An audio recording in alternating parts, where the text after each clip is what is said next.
brother, and it might be cliche from a guy just getting here, but I actually have a deep feeling of love for the guys in this room and for this program.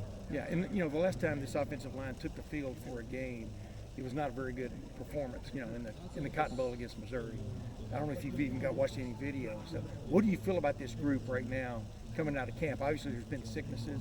By the way, were you ever sick during it? I had a little stomach virus, but I didn't miss any time. So what do you feel about this group now? I mean, it almost feels like the linchpin of whether y'all take that big step is laying on y'all's shoulders. Does it feel like that? And what's your confidence factor? I can't really speak on what happened last year because I wasn't here. I didn't really watch that game because I think it was around the same time as when we were playing. But I mean, that wasn't the group that we know that we can be, and I feel really confidently that we have guys, 6, 7, 8 guys that we can get the job done in this position group. I'm really excited about going forward this year. I know about guys like Tyler and Ty Hamilton, but other than those guys, who's really stood out to you and made an impression on you? I think K-Mac is really good. He's done a great job just getting better and improving each play. Just giving all your effort each play. If he can do that, then he can be, a really dang good defensive lineman to come through here. I think Will Smith is really good. He gets us a lot better when I go against him because he's really good with his hands. He gets off the ball quick. I really like going against him. What have you seen from Tegra on your right side? Tegra's a big, powerful dude, and when he's moving, he's a big man moving, and he's got a lot of weight and a lot of power behind him, and I like double teaming with him. You've gone through now spring practice, fall camp with both a Nick Saban Alabama team and a Ryan Day Ohio State team. What are the things that are sort of common between those two in terms of approach, in terms of focus, and what are maybe some things that are different one place or another? I think they each have their own style, but each tries to get the best out of their players, and they deliver really strong messages and are great motivators.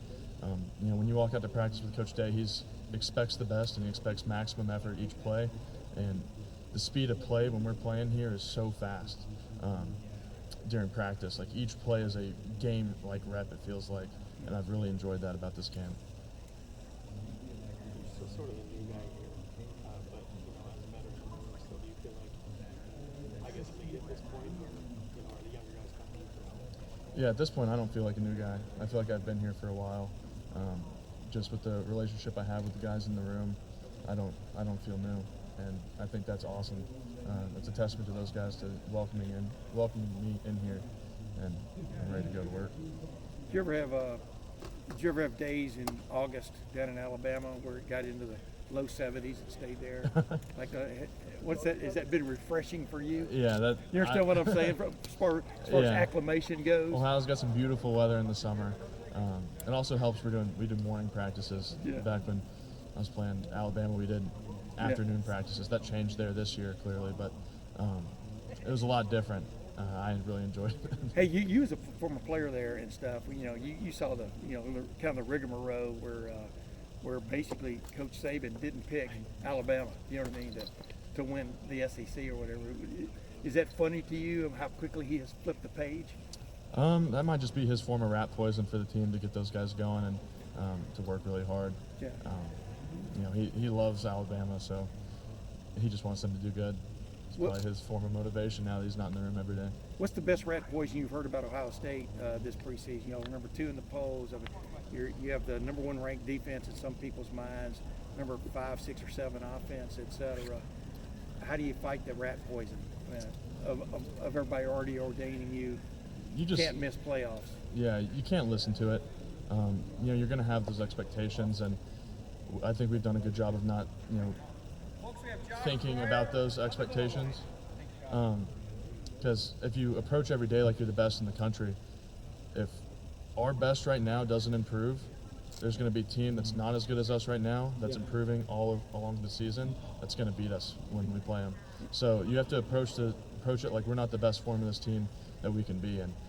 If we acted like we're going to be the best team, this team today is going to be the best team in the playoffs. It's not going to work out for you. You have to have the best form of this team in the playoffs, and that's really what we try to push for. When was that moment in camp when you felt Will Howard become you personally felt Will Howard become the starting quarterback? Obviously, it was announced last week and stuff. Did you feel him incrementally just sort of take charge? What was that like? I think Will's done a good job. I think he's handled the competition really well, going about just controlling what he can control. When you get in the huddle, you can kind of feel that, like, his motivation, like, hey guys, we got to get this one.